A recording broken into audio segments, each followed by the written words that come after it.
Puji Tuhan, saya sampaikan selamat pagi dan salam sejahtera dalam Tuhan kita Yesus Kristus. Haleluya. Puji Tuhan, kita bersyukur kita boleh kembali bersama-sama beribadah untuk menikmati persekutuan dengan Tuhan, dengan firman-Nya dan sesama orang percaya. Mari kita akan belajar dari Injil Lukas. Kita masih ada di Lukas pasal 13. Mari kita membuka Alkitab kita di Lukas pasal 13. Kita akan belajar dari ayat 1 sampai ayat yang ke-9 mengenai apa makna tragedi ya bagi manusia.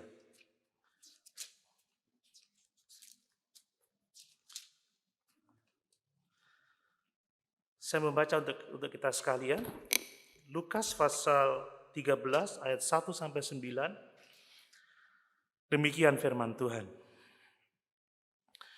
Pada waktu itu datanglah kepada Yesus beberapa orang membawa kabar tentang orang-orang Galilea yang darahnya dicampurkan Pilatus dengan darah korban yang mereka persembahkan. Yesus menjawab mereka, "Sangkamu orang-orang Galilea ini lebih besar dosanya daripada dosa semua orang Galilea yang lain karena mereka mengalami nasib itu? Tidak, kataku kepadamu, tetapi jikalau kamu tidak bertobat, kamu semua akan binasa atas cara demikian. Atau sangkamu ke-18 orang yang mati ditimpa menara dekat Siloam lebih besar kesalahannya daripada kesalahan semua orang lain yang diam di Yerusalem? Tidak, kataku kepadamu, tetapi jikalau kamu tidak bertobat, kamu semua akan binasa atas cara demikian." Lalu Yesus mengatakan perumpamaan ini. Seorang mempunyai pohon ara yang tumbuh di kebun anggurnya, dan ia datang untuk mencari buah pada pohon itu, tetapi ia tidak menemukannya. Lalu ia berkata kepada pengurus kebun anggur itu, "Sudah 3 tahun aku datang mencari buah pada pohon ara ini, dan aku tidak menemukannya. Tebanglah pohon ini. Untuk apa ia hidup di tanah ini dengan percuma?" Jawab orang itu, "Tuhan, biarkanlah dia tumbuh tahun ini lagi. Aku akan mencangkul tanah sekelilingnya dan memberi pupuk kepadanya. Mungkin tahun depan ia berbuah, jika tidak, tebanglah dia." Puji Tuhan. Dalam teks ini Tuhan Yesus berbicara tentang makna dari tragedi. Tuhan Yesus tidak memberikan alasan tentang mengapa tragedi itu terjadi, tetapi dia lebih mengajarkan kepada orang-orang pada waktu itu, juga mengajar kita saat ini tentang apa makna dari tragedi. Nah, berbicara tentang tragedi, kita sering kali, bahkan mungkin sangat sering ya, mengajukan pertanyaan-pertanyaan berkenaan dengan tragedi seperti bencana alam, ya, seperti kecelakaan, seperti penyakit, pandemi, perang, dan lain sebagainya. Kita seringnya bertanya mengapa, iya kan? Mengapa terjadi erupsi gunung berapi? Mengapa terjadi kecelakaan yang begitu hebat, yang merenggut begitu banyak nyawa? Mengapa terjadi pandemi, ya? Mengapa terjadi perang yang menimbulkan begitu banyak korban jiwa? Tentunya masih segar di ingatan kita, saudara, tentang erupsi Gunung Semeru. Sampai sekarang jalan-jalan masih belum baik sepenuhnya. Seringkali orang harus mutar lewat Malang kalau mau ke Pronojiwo misalkan, seperti itu ya. Ada banyak korban, banyak rumah-rumah yang rusak, orang kehilangan rumah, dan tidak jarang orang Kristen di situ. Ya, ada banyak korban jiwa juga karena panas yang menyengat itu. Kemudian kita juga masih ingat bagaimana pandemi ini belum selesai, masih terasa sekali kita masih memakai masker ya. Dan maskernya harus KN95 dan KF94. Saudara ingat ya, gereja masih menghendaki kita pakai masker yang seperti ini supaya kita aman. Amin Bapak Ibu. Jadi kalau pakai masker medis ya harus dirangkap dengan masker kain. Ini sangat dekat dengan kita.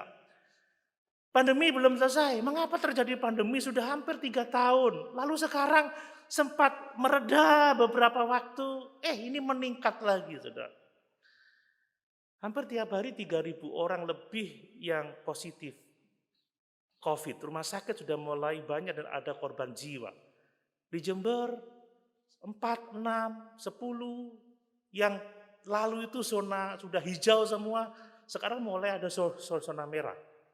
Hati-hati di Kaliwates. Jadi kalau mau makan lebih baik makan di rumah saya dengan membawa makanan dari mana-mana, makan bareng dengan saya. Aman. Jadi kenapa ini belum selesai sampai sekarang gitu loh. Kecelakaan juga sering terjadi. Saya yakin semua sudah mendengar bahkan cari tahu ya tentang truk Pertamina yang nyasar 20 lebih motor dan 2 kendaraan sehingga korbannya juga 21 orang lebih. Kenapa itu terjadi? Belum lagi pembunuhan secara sadis yang sekarang lagi viral dibahas dan belum selesai tentang Brigadir J itu saudara. Itu tragedi saudara. Kita sering bertanya mengapa? Mengapa semua itu terjadi? Mengapa Tuhan membiarkannya? Dan tidak jarang orang bergumul tentang dirinya dengan Tuhan. Bahkan banyak orang yang meragukan keberadaan Tuhan. Bukankah Tuhan itu baik? Tetapi kenapa Tuhan membiarkan tragedi atau penderitaan yang begitu hebat terjadi? Apalagi kalau korbannya adalah orang-orang yang kita kenal baik, orang-orang yang kita kenal dermawan misalkan. Mengapa Tuhan ini terjadi pada orang-orang seperti itu? Tetapi di sisi yang lain kita juga bertanya-tanya kenapa orang yang maaf dalam tanda kutip kurang baik atau tidak baik atau orang jahat justru hidupnya aman-aman saja dan makmur. Di mana keadilan Tuhan? Nah, kita bertanya seperti itu. Di mana keadilan Tuhan? Nah, sekali lagi secara alami kita bertanyanya bagaimana? Mengapa, dan mengapa? Saudara, kita mempertanyakan kebajikan Tuhan. Kenapa? Kita mempertanyakan keadilan Tuhan. Bagaimana sih Tuhan yang baik itu, Tuhan yang maha mulia itu mengizinkan penderitaan terjadi, dan mengapa Tuhan yang adil itu membiarkan orang-orang jahat hidupnya sejahtera, hidupnya baik-baik saja, sementara orang benar mengalami begitu banyak penderitaan, bahkan tragedi yang mengerikan dalam hidupnya. Nah, itu yang sering terjadi dengan masalah ini. Nah, kita bersyukur saudara bahwa Tuhan Yesus dalam teks ini, dalam catatan Lukas, memberikan jawaban kepada kita atas pertanyaan-pertanyaan yang saya katakan sulit itu. Kalau kita enggak belajar dari Alkitab, kita akan menjawab dengan cara yang salah, saudara. Ingat minggu lalu dalam konteksnya Tuhan Yesus sedang menegur banyak orang yang cakap meramalkan cuaca, ya, tetapi mereka tidak menyadari tanda-tanda zaman.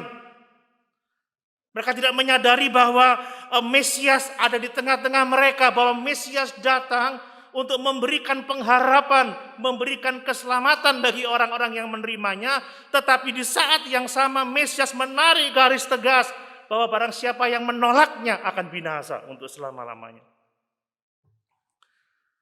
Dan kemudian Yesus mengemukakan perumpamaan tentang seorang yang bersalah dan akan diseret ke pengadilan karena hutang. Dan Tuhan mengatakan kalau orang ini bijak, orang ini akan segera berdamai dengan orang yang akan menyeretnya ke pengadilan. Supaya apa? Supaya dia tidak kehilangan semuanya. Jangan sampai dia masuk penjara dan harus melunasi hutangnya. Dan kalau tidak lunas tidak akan keluar dari penjara itu. Apa yang Tuhan mau katakan? Saudara, setiap kita mempunyai hutang dosa kepada Tuhan. Amin. Amin. Semua orang telah berdosa. Semua manusia telah kehilangan kemuliaan Allah. Dan kalau kita bijaksana, kita harus segera berdamai dengan Tuhan. Kita harus segera membangun persekutuan yang intim dengan Tuhan sebelum hari penghakiman itu tiba. Banyak orang yang lebih memikirkan hal-hal duniawi tetapi tidak memikirkan hubungannya dengan Tuhan, relasinya dengan Tuhan. Berapa banyak orang percaya yang tidak beribadah pagi ini, saudara? Kalau kita ingat bahwa semua kita punya hutang dosa, maka kita harus benar-benar mengerjakan keselamatan kita dengan takut dan gentar. Amin. Jangan sampai tiba pada hari penghakiman kita tidak siap, sehingga kita harus mengalami penghukuman untuk selama-lamanya itu. Nah, ini konteksnya. Nah, kemudian pada saat yang sama ada beberapa orang yang datang kepada Yesus melaporkan tentang bagaimana orang-orang Galilea dibunuh oleh Pilatus sehingga darahnya tercampur dengan darah korban yang mereka persembahkan kepada Tuhan. Saudara, orang Yahudi itu kan beribadah dengan mempersembahkan korban darah, korban binatang, dan pada waktu mereka sedang melakukan itu, maka Pilatus sedang menangkap orang-orang yang dianggapnya berbahaya dan dibunuh dan sehingga darahnya tercampur dengan darah korban mereka, saudara. Kita tidak tahu banyak tentang peristiwa ini. Bapak Ibu bisa membaca di Alkitab, hanya dalam teks ini kita menemukan kisah ini. Ini tragedi, saudara, ini tragedi. Dan ketika orang-orang melaporkan itu, Yesus tidak menjawab dengan mengkritik Pilatus itu tidak baik, Pilatus itu jahat, tetapi dia mengajarkan kebenaran rohani tentang mengapa itu terjadi. Maaf, apa maknanya dari semua tragedi yang terjadi itu. Dan dia menambahkan dengan peristiwa yang lain, saudara, ya, tentang 18 orang yang mati karena keruntuhan menara, saudara, ya. Di dalam ayat yang keempat, atau sangkamu ke-18 orang yang mati ditimpa menara dekat Siloam lebih besar kesalahannya daripada kesalahan semua orang lain yang diam di Yerusalem. Dan dia menggunakan itu apa? Untuk mempertegas pengajaran rohani yang akan disampaikannya tentang apa makna dari tragedi yang dialami oleh manusia. Ingat, Yesus berbicara kepada orang-orang yang tidak mau menerapkan hal-hal rohani dalam hidupnya. Tahu menilai zaman, tapi gak tahu menilai masa dan tahu menilai cuaca, tapi gak dapat menilai zaman, menilai apa yang terjadi pada waktu itu. Dan Yesus kemudian mengemukakan perumpamaan tentang pohon ara yang tumbuh di kebun anggur. Dan Tuhan pemilik kebun itu menghendaki buah dari pohon ara itu, dan ketika ditemukan tidak berbuah, maka Tuhan itu berhak untuk menebang pohon itu dan melemparkannya ke dalam api. Bapak Ibu sering dikasih oleh Tuhan, apa yang dapat kita lihat dari ayat-ayat itu, saudara? Bahwa kita harus waspada, saudara, dalam hidup ini. Orang-orang yang datang kepada Yesus ini adalah orang-orang yang tidak sungguh-sungguh hidup secara benar di hadapan Tuhan. Bahkan dari jawaban Yesus, mereka adalah orang-orang yang angkuh. Orang-orang yang apa? Orang-orang yang berpikir bahwa orang-orang Galilea itu pantas menerima pembunuhan itu. Bahwa kalau dia selamat dari pembunuhan itu, berarti hidupnya sudah benar, hidupnya menyenangkan Tuhan. Nah, ini teologi yang salah. Seringkali kita berpikir bahwa orang yang menderita pasti dosanya lebih banyak dari yang tidak menderita. Bahwa orang yang miskin berarti dosanya lebih banyak dari yang hidupnya kecukupan. Ini sesuatu yang keliru. Ingat saudara kisah Ayub. Teman-teman Ayub itu berpikir bahwa Ayub itu menderita dengan sangat hebat karena dosanya. Padahal Ayub adalah seorang yang benar, seorang yang takut akan Tuhan, seorang yang menjauhi kejahatan. Dan Yesus mengoreksi pandangan orang-orang ini, saudara. Tidak benar kalau semua penderitaan itu disebabkan karena dosa. Yesus mengatakan bahwa semua orang, semua manusia layak mengalami penghukuman, layak menerima penderitaan, layak mengalami tragedi karena apa? Karena dosanya.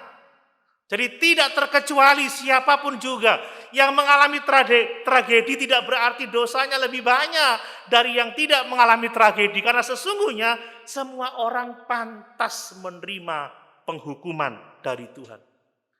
2 kali Yesus menegaskan, apakah dosa orang Galilea lebih besar?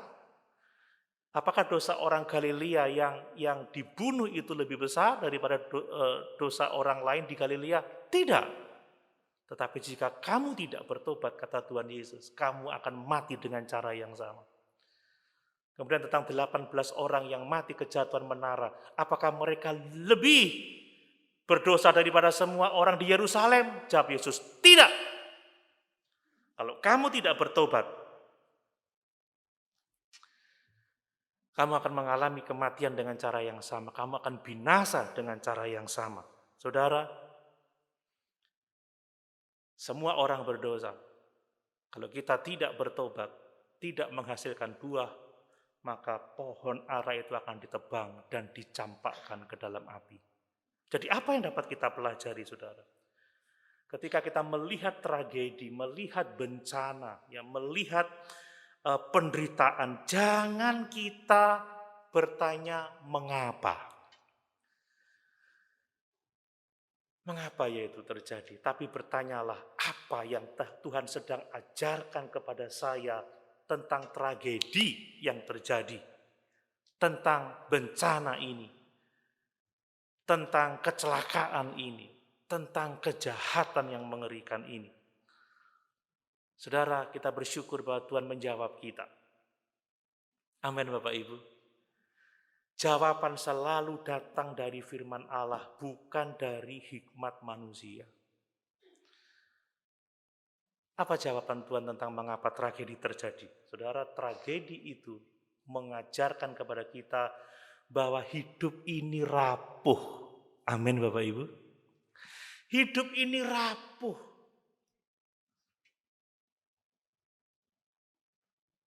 Sekuat-kuatnya kita, sehebat-hebatnya kita, hidup ini rapuh.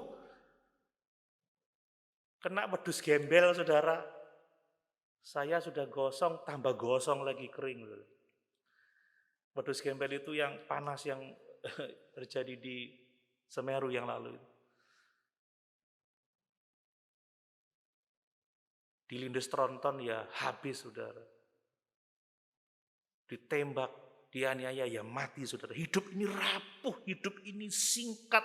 Dan karena kematian bisa datang sewaktu-waktu. Dan karena penghakiman akan tiba, maka kita harus selalu hidup dalam pertobatan. Amin. Amin. Itu yang diajarkan dari masalah dalam kehidupan ini. Itu yang diajarkan dari tragedi. Sadar, hidupmu ini rapuh. Hidup kita ini rapuh. Sewaktu-waktu kita bisa meninggalkan dunia ini. Tetapi di saat kita meninggal, apakah kita sudah siap berhadapan dengan Tuhan? Maka mari kita hidup di dalam pertobatan. Amin. Hidup di dalam pertobatan. Itu yang Tuhan ajarkan kepada kita. Tidak yang lain-lain. Nah, saudara, kalau kita membaca di teks ini, ada 2 macam tragedi. Tragedi yang disebabkan oleh karena kejahatan orang lain, Pilatus membunuh orang-orang Galilea, mencampur darah mereka dengan darah korban yang mereka persembahkan. Yang kedua, karena bencana, saudara, karena kecelakaan. Menara dekat Siloam tiba-tiba jatuh dan meremukkan 18 orang. Tetapi orang lupa ada tragedi yang ketiga, saudara. Apa tragedi yang ketiga? Saudara, masuk dalam penghukuman kekal. Amin. Amin. Masuk dalam penghukuman kekal. Kalau engkau tidak bertobat, engkau akan binasa dengan cara yang demikian. Hukuman kekal itu tragedi yang jauh lebih hebat daripada dibunuh oleh Pilatus dan darahnya dicampurkan dengan darah korban mereka. Saudara, penghukuman kekal itu lebih menakutkan daripada mati tertimpa menara yang jatuh. Kenapa? Karena hukuman kekal itu berbicara mengenai keterpisahan kita dengan Tuhan dan kita masuk neraka untuk selama-lamanya. Itu sangat mengerikan. Jadi kalau kita mau belajar dari tragedi-tragedi ini, seharusnya kita akan berusaha untuk menghindari penghukuman kekal. Amin, Bapak Ibu. Itu yang paling utama.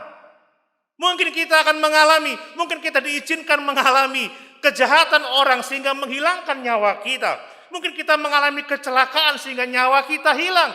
Tetapi jangan sampai kita masuk dalam penghukuman untuk selama-lamanya itu. Amin. Saudara, hukuman kekal itu tidak menyangkut kematian fisik, tetapi juga kematian rohani terpisah dari Tuhan untuk selama-lamanya.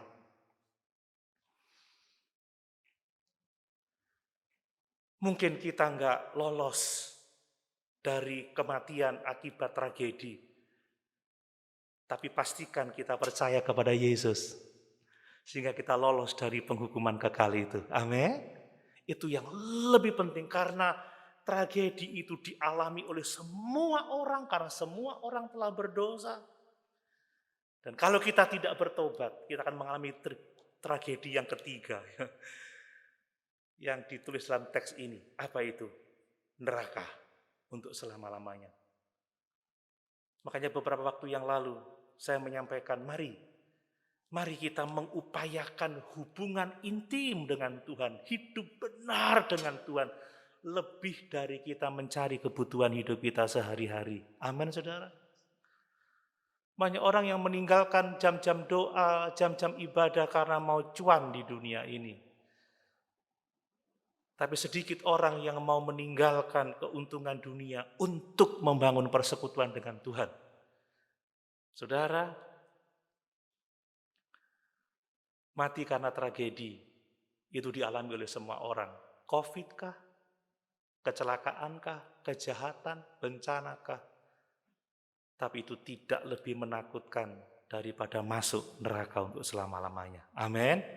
Makanya kata Tuhan, cari kerajaan Allah serta kebenarannya. Jadilah kaya di hadapan Tuhan. Bukan kita mengabaikan kebutuhan hidup kita sehari-hari, tetapi jangan mengkhawatirkan kebutuhan hidup sehari-hari lebih daripada mengkhawatirkan keselamatan kita. Ingat, Tuhan mengasihi kita. Kalau burung di udara dipelihara, kalau bunga bakung didandani dengan begitu cantik, bahkan Salomo tidak berdandan secantik bunga bakung itu, maka dia akan pasti menolong dan memberkati kehidupan kita. Saudara, orang lebih banyak khawatir bagaimana soal makan, minum, tapi tidak mengkhawatirkan bagaimana kalau aku mati sewaktu-waktu terjadi tragedi. Apakah waktu itu terjadi, aku siap menghadap Tuhan? Alkitab tidak mengajarkan jangan malas, tidak. Orang yang nggak kerja nggak boleh makan. Tapi jangan engkau menjadi khawatir berlebihan sampai-sampai tidak mempercayai Tuhan, tidak berdoa, tidak melayani, tidak berkorban, tidak berbagi. Sementara kamu melupakan bahwa yang terutama adalah persekutuan dengan Tuhan. Amin.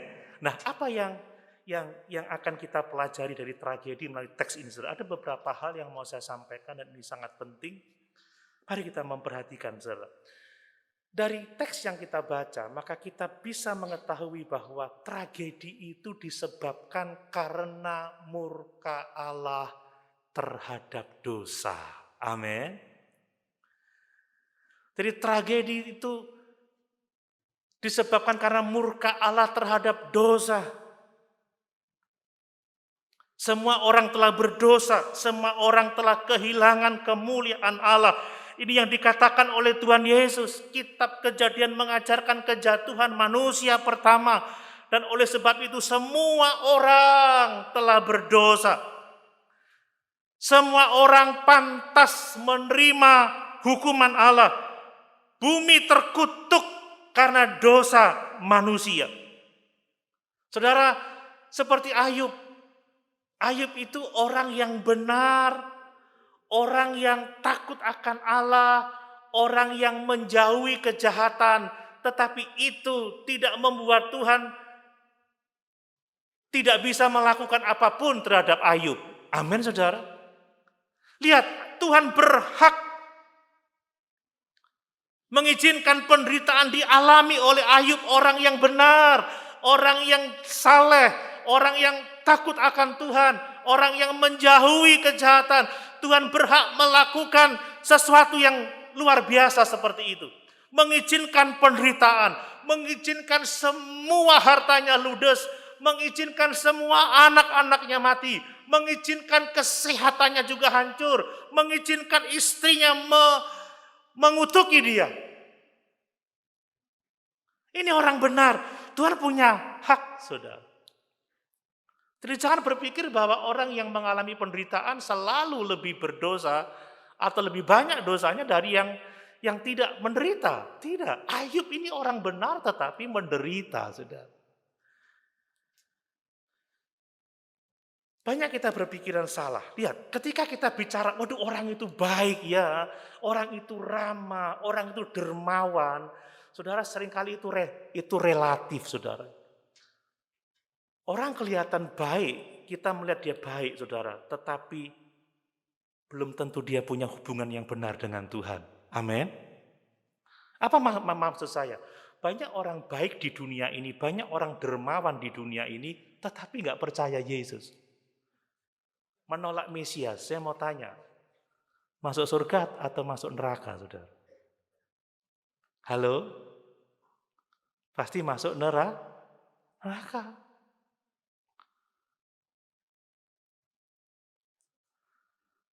Kasihan ya, dermawan, baik, ramah, suka menolong, tapi nggak punya hubungan yang benar dengan Tuhan.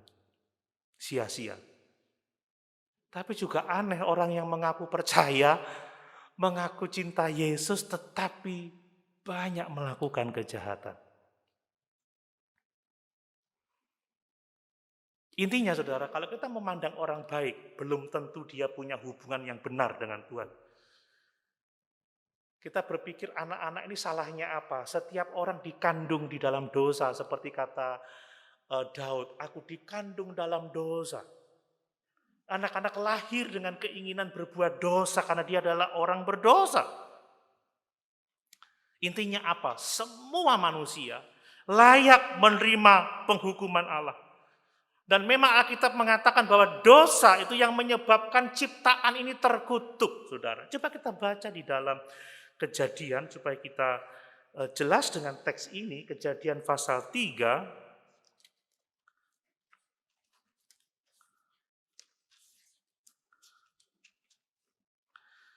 Ayat yang ke-14. Lihat. Lalu berfirmanlah Tuhan Allah kepada ular itu, karena engkau berbuat demikian, terkutuklah engkau di antara segala ternak dan di antara segala binatang hutan. Dengan perutmu lah engkau akan menjalar, dan debu tanahlah akan kau makan seumur hidupmu. Aku akan mengadakan permusuhan antara engkau dan perempuan ini, antara keturunanmu dan keturunannya. Keturunannya akan meremukkan kepalamu dan engkau akan meremukkan tumitnya. Firman-Nya kepada perempuan itu, susah payahmu waktu mengandung akan kubuat sangat banyak. dengan kesakitan engkau akan melahirkan anakmu, namun engkau akan berahi kepada suamimu dan ia akan berkuasa atasmu. Lalu firman-Nya kepada manusia itu, karena engkau mendengarkan perkataan istrimu dan memakan dari buah pohon yang telah kuperintahkan kepadamu, jangan makan daripadanya, maka terkutuklah tanah karena engkau. Nah, ini perhatikan saudara. Dengan bersusah payah engkau akan mencari rezekimu dari tanah seumur hidupmu. Semak duri dan rumput duri yang akan dihasilkan bagimu, dan tumbuh-tumbuhan di padang akan menjadi makananmu. Dengan berpeluh engkau akan mencari makananmu sampai engkau kembali lagi menjadi tanah, karena dari situlah engkau diambil, sebab engkau debu dan engkau akan kembali menjadi debu. Jelas bahwa semua kutukan disebabkan karena dosa manusia.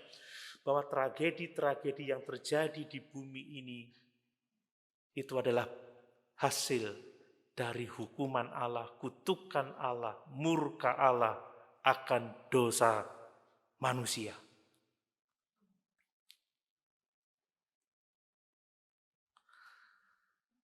Itu sebabnya kalau terjadi gunung meletus, ya,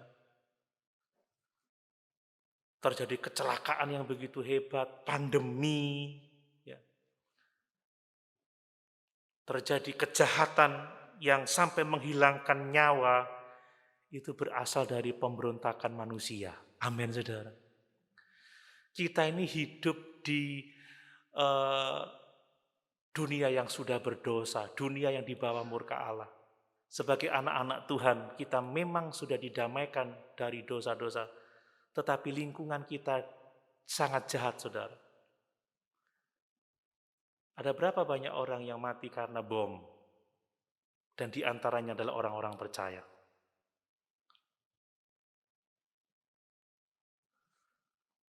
Karena tragedi disebabkan oleh karena murka Allah terhadap dosa. Kecuali nanti di langit baru dan bumi baru, Tuhan menarik dari orang-orang ketebusannya, sakit penyakit penderitaan dilalukan semuanya. Amin. Makanya saudara, mari kita hidup dalam perspektif kekekalan.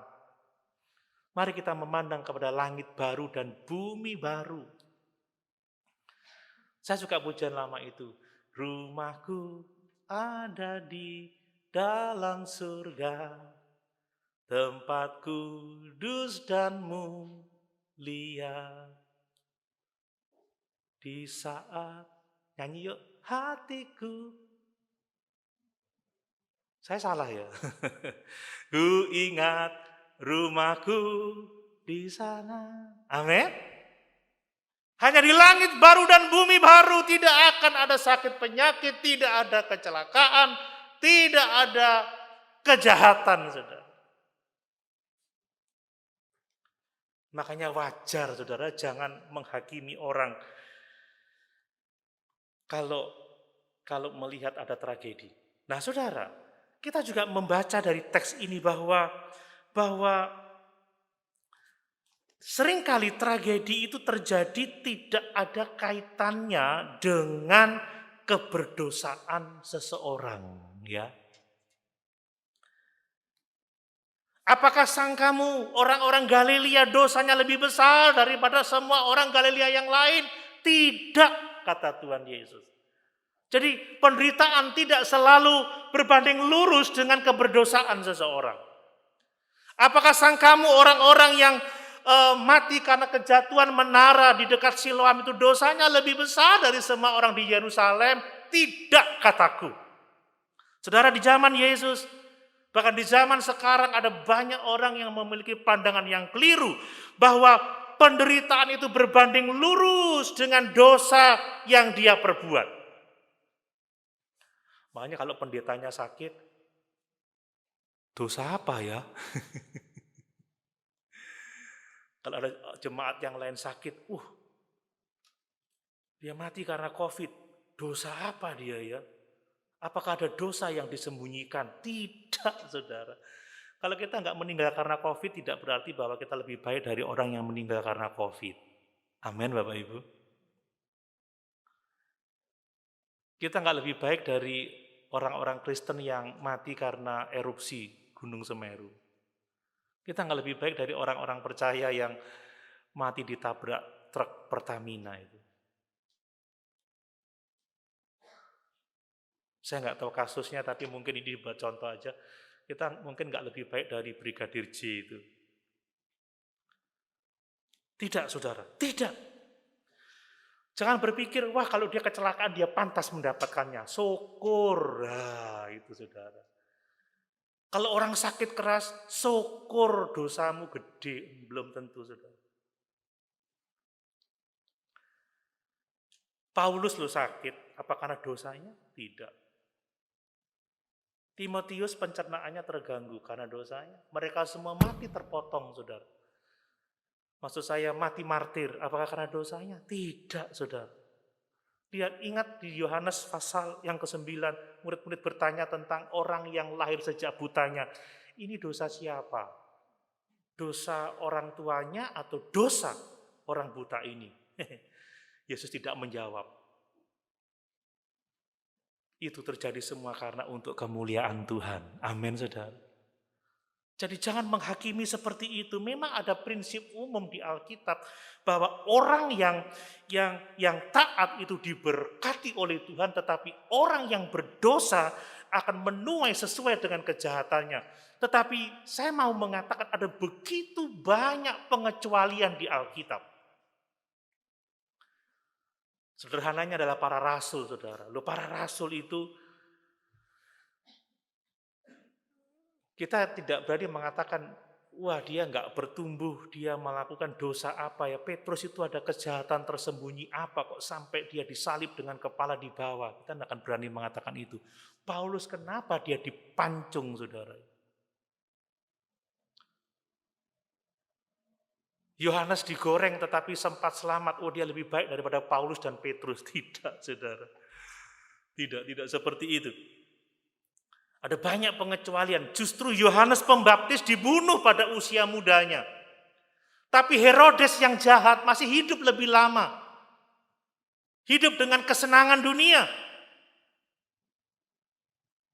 Jadi memang ada prinsip Alkitab, orang yang taat akan diberkati. Kemudian orang yang berbuat dosa akan menuai kejahatannya. Tetapi tidak selalu demikian. Makanya saudara, apapun yang terjadi di dalam hidupku, selalu ku berkata, Tuhan Yesus baik. Amin. Lalu jangan marah sama Tuhan.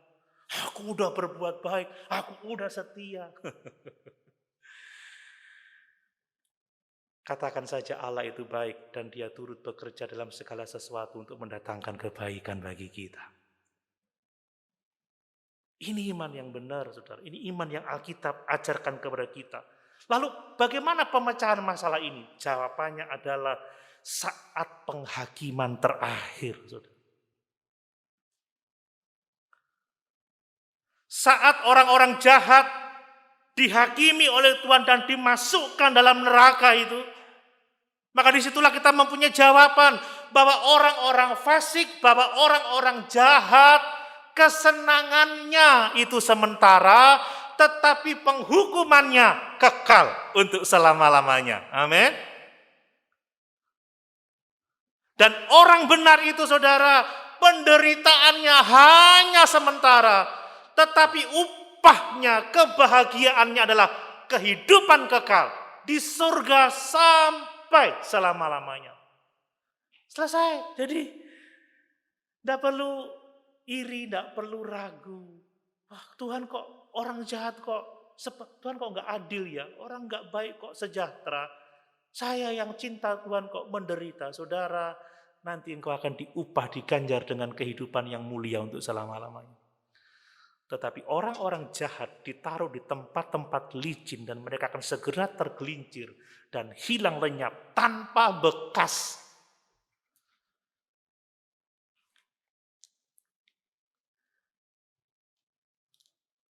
Makanya saudara, jangan kita berasumsi kalau ada di antara jemaat yang mengalami tragedi Mungkin yang lalu ada yang kena COVID, lalu meninggal dunia, lalu kita berpikir, oh ada dosanya, ada dosa tersembunyi. Tidak. Jangan berpikir kalau pendeta-pendeta yang meninggal seperti Om Rudi Makal, ada dosa tersembunyi. Tidak, saudara. Jangan sampai kita menjadi sombong, saudara. Justru ketika kita melihat tragedi, kita seharusnya menilai diri kita sendiri. Amin, saudara. Kita harus menilai, menguji diri kita sendiri. Kalau itu terjadi dengan saya, apakah saya sudah siap bertemu dengan Tuhan? Kalau saat ini bom Rusia nyasar, saudara, tepat di tengah-tengah ruangan ini, bom. Apakah kita siap berjumpa dengan Tuhan? Itu yang harus menjadi perhatian kita. Nah, saya beralih ke bagian yang kedua. Jadi tragedi itu menunjukkan kepada kita bahwa hidup ini sangat-sangat singkat, hidup ini rapuh. Makanya kita harus mengisi hidup ini dengan pertobatan demi pertobatan. Supaya tatkala tragedi atau kematian datang sama hidup kita, kita sudah siap bertemu dengan Tuhan. Amin. Ini yang harus kita lakukan. Saudara, jadi kalau tragedi, kita melihat tragedi menimpa orang lain. Kalau kita nonton di televisi, seringkali kita kalau lihat kecelakaan, sampai selesai mau sampai runtuh ini karena remblong atau karena apa ya? Sampai kita tahu persis kenapa ada lampu merah di turun-turunan. Kita mengikuti semua itu. Saya tiap hari setel CNN Indonesia ini bagaimana perkembangan kasus Brigadir J, saudara.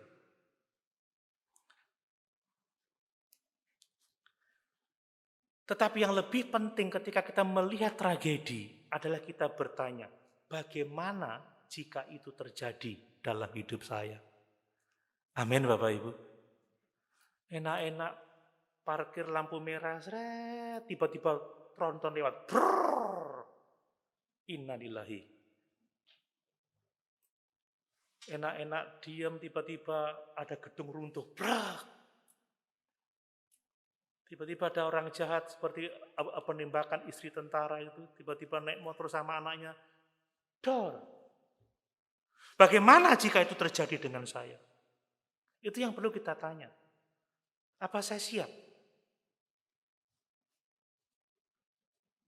Apakah saya telah bertobat dari dosa-dosa saya?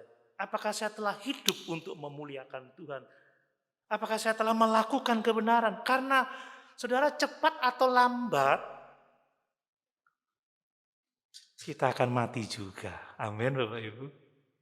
Cepat atau lambat. Enggak ada seorang pun dari orang di Galilea yang berpikir bahwa ketika dia mempersembahkan korban, itu persembahan korban terakhir mereka.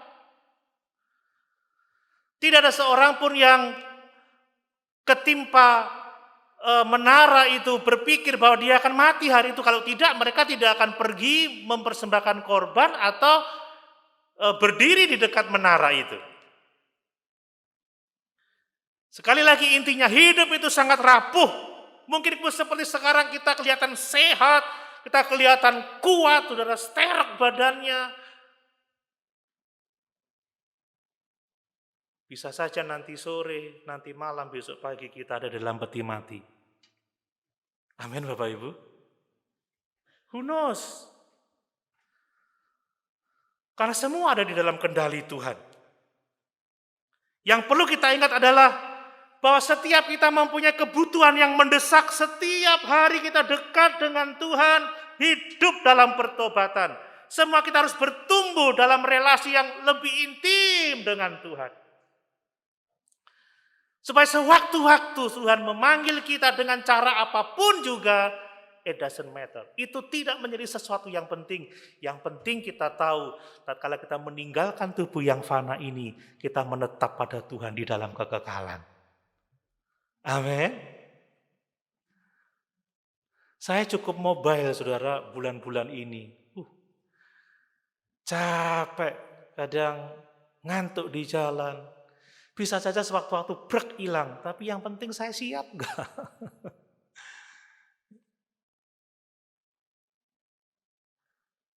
Kadang nyebrang di gereja itu juga harus hati-hati loh, rame ya, untung ada satpam. Saya pernah ditabrak motor itu untung tidak terjadi yang serius, saudara. Waduh, bisa aja terjadi. Di jalan ada aja orang yang motong, orang yang ini, orang yang itu. Kadang kalau sudah pepetan dengan truk tangki, di sini tronton, di gumiter gini, padahal iki mundur, prek, innalillahi. Pas mundur, ini maju, prek.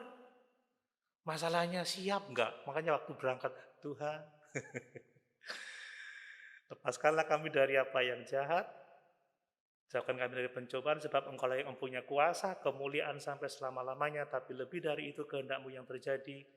Ampuni, layakkan, kuduskan oleh darah-Mu yang menyucikan hidup saya. Amin. Mau tidur juga begitu, saudara. Tidur enak bablas sampai selama-lamanya. Bapak Ibu siap dengan semuanya itu? Amin.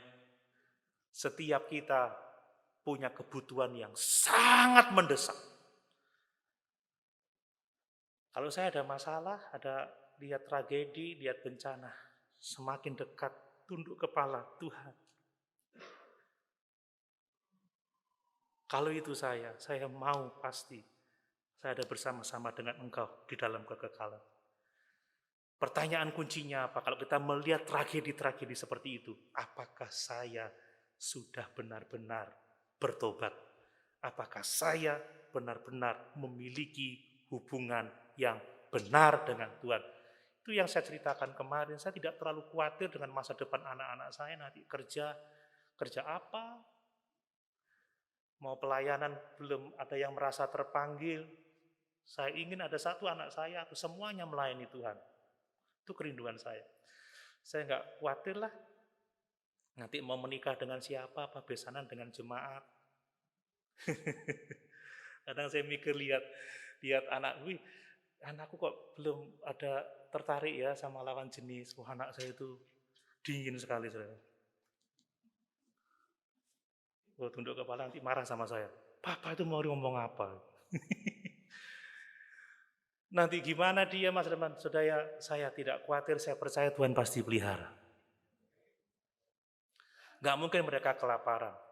Pasti jemaat kirim cateringan tiap hari. Nah itu haleluyanya keras, pasti kirim bentar lagi. Bercanda. Tapi yang lebih saya khawatirkan, apakah sungguh-sungguh mereka intim dengan Tuhan? Melihat kehidupan zaman sekarang, saudara, pengaruh jahat itu datang dari sini loh, saudara. Kalau udah masuk kamar, saya tidak tahu apa yang dilakukan. Apakah baca Alkitab, berdoa, menyembah Tuhan, atau yang lain?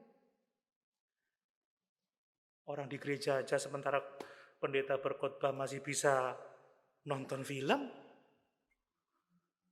Apakah mereka benar-benar mengasihi Tuhan? Dan ini yang saya perjuangkan untuk jemaat. Saya mengajarkan firman karena tidak ada yang lebih berharga daripada kehidupan kekal. Kita tidak bisa membawa sesuatu apapun, benda-benda, kekayaan, semua yang kita peroleh di bumi ini. Kita tidak akan bisa membawanya kekekalan. Tetapi kita bisa menghasilkan buah yang akan dihargai Tuhan untuk selama-lamanya. Itulah iman kita, itulah kasih kita, itulah pelayanan kita kepada Tuhan. Itulah ibadah kita, itulah penyembahan kita. Jerih lelah kita di dalam Tuhan tidak akan pernah sia-sia. Dan itu yang harus kita utamakan dalam hidup ini. Dan ini membawa kita ke bagian yang ketiga yang terakhir, saudara. Bahwa tragedi-tragedi yang kita lihat di atas muka bumi ini harus mendorong kita untuk hidup di dalam pertobatan yang akan menghindarkan kita dari kebinasaan kekal. Amin. Tuhan Yesus 2 kali berkata, jikalau kamu tidak bertobat, kamu akan binasa dengan cara yang sama. Kamu akan binasa dengan cara demikian. Jikalau kamu tidak bertobat, kamu akan binasa atas cara demikian. 2 kali dia menekankan, ini sangat penting. Lalu apa makna pertobatan, saudara? Pertobatan berarti bahwa kita berbalik kepada Allah dengan meninggalkan dosa-dosa kita. Tidak lagi melakukan pelanggaran yang pernah kita buat.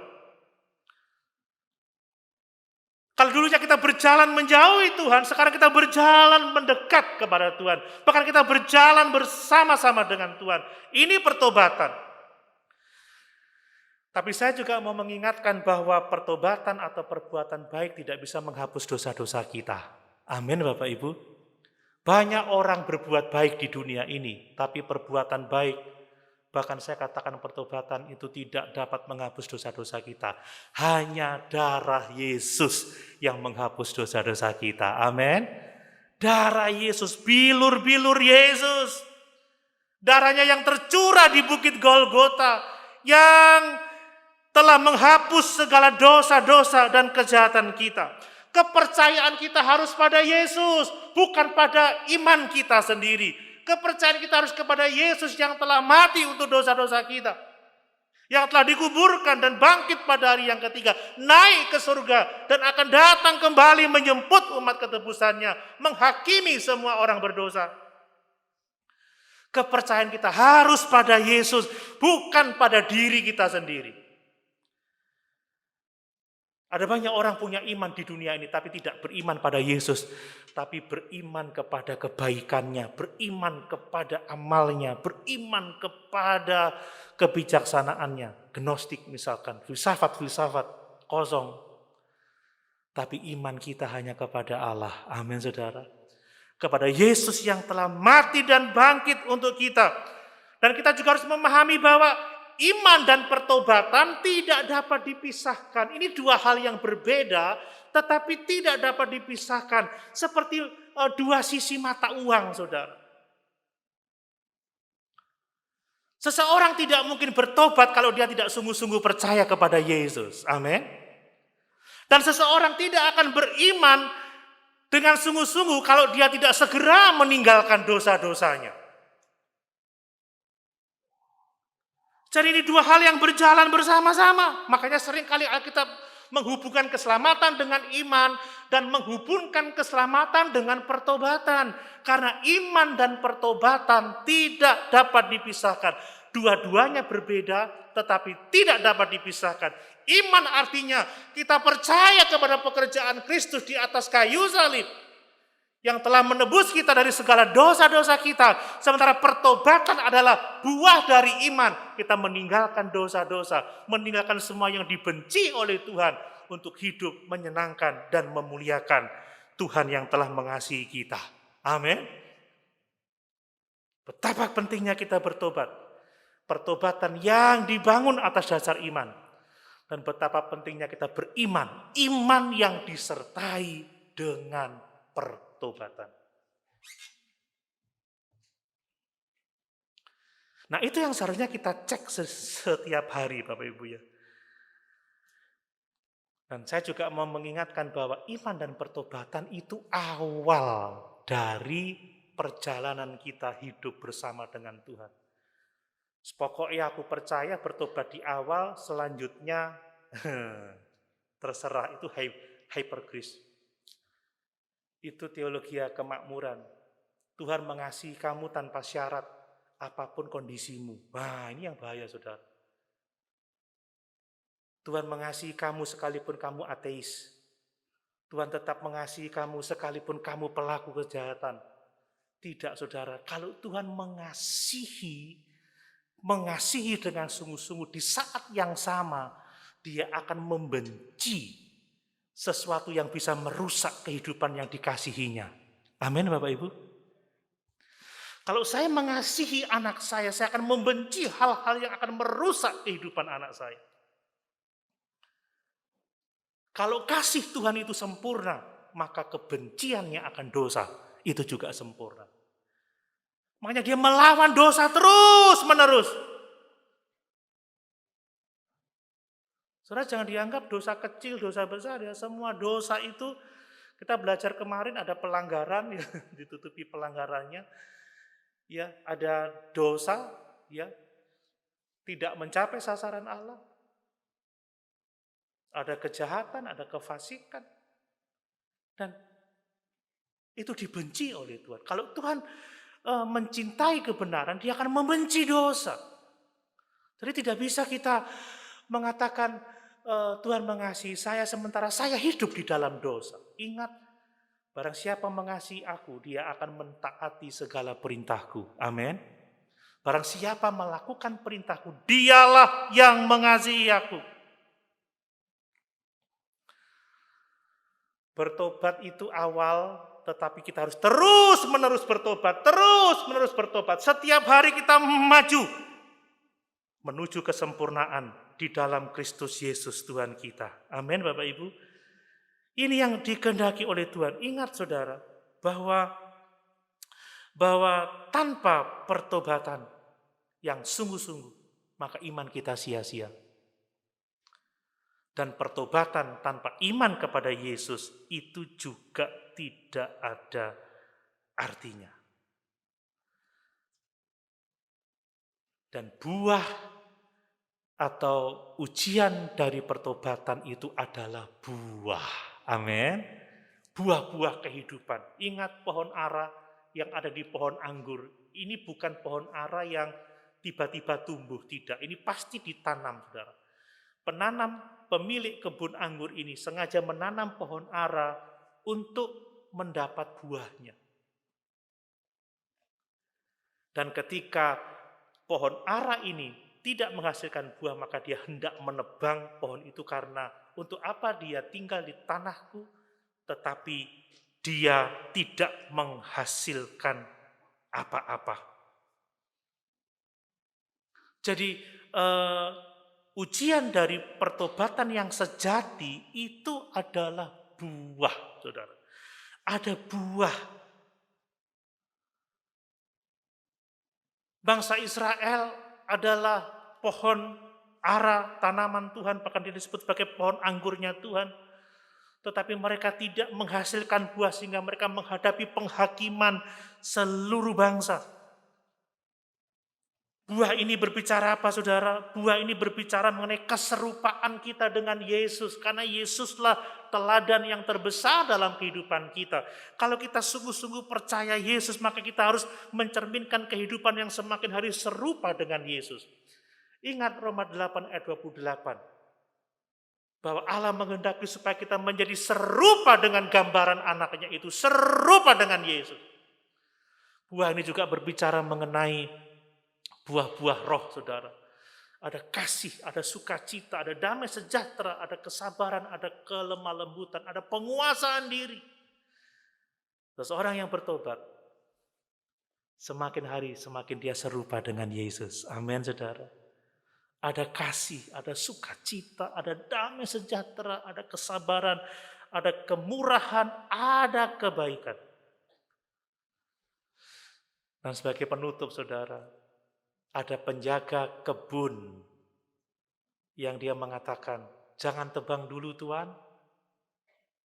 biarkan aku merawatnya 1 tahun lagi, aku akan mencangkul tanahnya, memberikannya pupuk.